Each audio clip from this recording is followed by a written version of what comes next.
Dímelo, mi gente. What's up? It's your boy Gus, back with another Q&A Fridays where I answer your burning hot questions about jewelry. As always, you guys know the deal. I put up a post on Instagram. I tell you to ask me anything you would like about Rolexes, about watches, about jewelry, and I'm here to answer those questions today.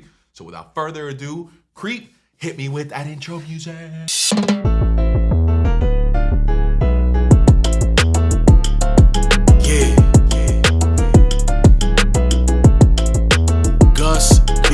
Jewelry.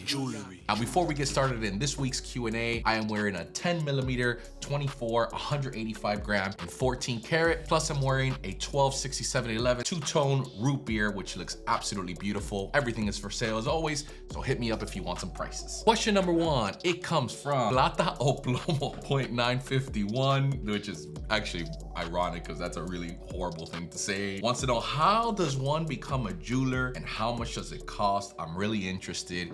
18 years old. That honestly is a video I've already made before. If you haven't seen it, I'll put the link in the description here. Even though I point up like an absolute moron every single time, I don't know where Creep puts the actual video link, so I'm gonna assume that we put it right here. Take a look at it. It's really simple. Go on Google, grab all the jewelry stores that are in your area and start calling them one by one. Of course, you can go to school. There's some schools out there. You're gonna have to maybe move cities or anything like that, but if you know someone, anyone that has a jewelry store, most bench jewelers start in repairs. And why? Because repairs are gonna throw all kinds of things at you. You're gonna have to learn how to solder very thin chains. You're gonna have to learn how to bend metal back into the form that it's supposed to, resizing rings, earrings, the list goes on and on. But the point is, once you learn repair for a couple of years, then you'll learn how to diamond set and you will start growing your library of skills. But the easiest way, like I said, just Google it, grab all that list of jewelry stores and start calling them one by one, asking to see if they have apprenticeships. I go further into detail into the video, so please check that out if you're really interested in becoming a bench jeweler, because it is an awesome career. Question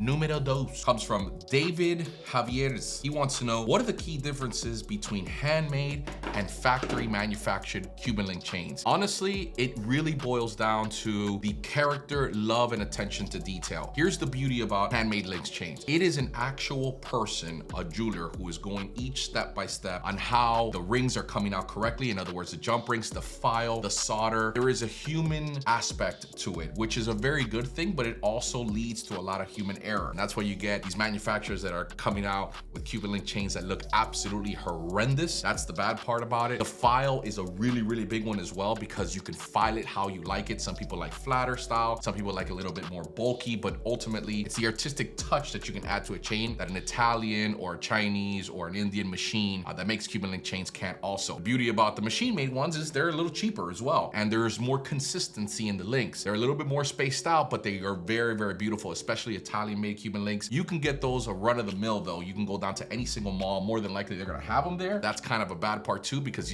your chain is gonna look exactly like somebody else's chain. You can't go around there and flex and be like, damn, your Cuban link looks so raw. It's probably because you went to a good manufacturer and maybe you walking around with someone that doesn't look so good. There are pros and cons, but you know, take a look at both of them and see which one works out best for you. I can't really say one is better than the other. I can't say it because I'm super biased, but then I would just look like I'm absolutely staging that question, and I don't want to do that. So I like handmade because I make handmade, but I can't tell you that Italian made ones don't look beautiful also, because they do. Question numero tres comes from Yanisbell_. She wants to know, if I don't have the budget for a Submariner, what are the dive watches do you recommend that are budget friendly? That is a really, really tough question, because there are a lot of micro brands and brands that aren't necessarily so popular of watchmaking that have an insane horology and beautiful tradition and are making really beautiful dive watches that have nothing to envy from a Rolex Submariner. Rolex Submariner just happens to be the most popular because, of course, Rolex is a marketing genius. However, if you don't have necessarily the budget, 10,000, 12,000, or even maybe the earlier 2000 Submariners that are in the $8,000 to $9,000 range, there are two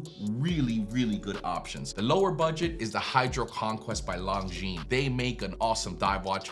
Take a look at it. I have one myself. It is absolutely beautiful. And honestly, for a budget of between $1,300 and $1,700, you can't beat it. You're getting a really beautiful watch. The dial is absolutely stunning. You're getting a lot of variety as well. They come in 39 and 41 and even 44. You got 300 meters of depth. It is really the best bang for your buck. Outside of that, if you want to stay within the Rolex family, you can go to its little brother Tudor. They make the Pelagos. The Pelagos is a stunning watch. Now, granted, you're gonna spend a little bit more money, but you're gonna get a lot more watch as well. has a great horology, beautiful tradition of the Tudor brand. The watch itself comes in a 35mm casing, or you can also get its bigger brother, 42mm. It has a 500-meter depth rating, a date window function, which I find very useful, and surprisingly enough for Tudor, has a great resale value. My favorite again is the blue dial. Maybe I'm biased. Price point is gonna be about $49.25 if you go straight to Tudor, or you can get one on the secondary market for about $4,200. I understand that is a lot of money, and there are other options out there. You're just gonna have to do some research, but personally, those two are the ones that I recommend outside of getting a traditional Rolex Submariner. Question number 4 comes from JP_shoes954. He wants to know, what is the best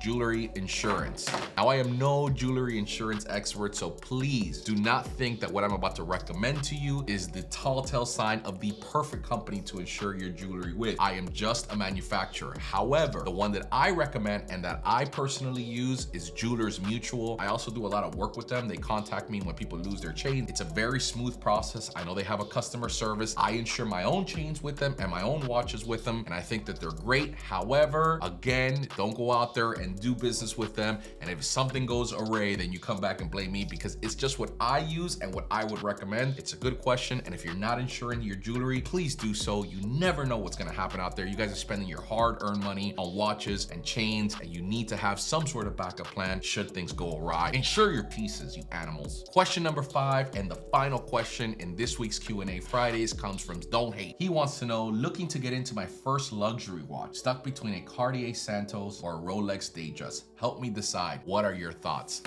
Oh, that is a really tough question. And let me explain to you why. Cartier Santos is an iconic watch design. It was introduced in 1911, and since then, it literally has changed the watch world. There are so many replicas, so many other companies that look identical to the Cartier Santos, but none can actually do it quite like Cartier. It's the ultimate dress watch for me. However, the question is that or a Datejust, and the Datejust, let me tell you, so good. It's probably my favorite Rolex dress watch out there. I know there's the Sky Dweller. I know it has other options like the Day-Date, etc. But for me, the Datejust is the perfect dress watch, and at the price point that's anywhere between $9,000 or $13,000. Of course, there's a lot of variations between that. I wish I could say the Santos, but I'm gonna have to tell you, go with the Datejust. And let me explain to you 2 reasons why. Number 1, I like it more, and that's enough of a reason. But number 2, you also park your money a little better. You can always resell that should you ever need to upgrade this to another model, or if you get in a jam, more people are gonna give you money instantly just because it has the name brand Rolex. That being said, I think it looks a little better. Let me know what you think. I know this is gonna be a heated debate, and you can't go wrong with either or. That's the worst part. It's either a Santos or a Datejust. You pick, it's right either way. That about does it for Q&A Fridays. I'm really happy you guys keep asking me these questions. I hope to keep giving you guys some insight and peel those curtains behind this jewelry world, because I think the more transparency there is in this industry, the less of a bad fame that us jewelers get, and the better it is as a consumer when you go out there to purchase your next watch or your next chain. As always, if you're in the market for either a watch or a accumulating chain or any custom pendant, custom rings, or diamond engagement rings, contact us at gusvilajewelry.com. We love you. Subscribe to the channel. We'll see you guys next week.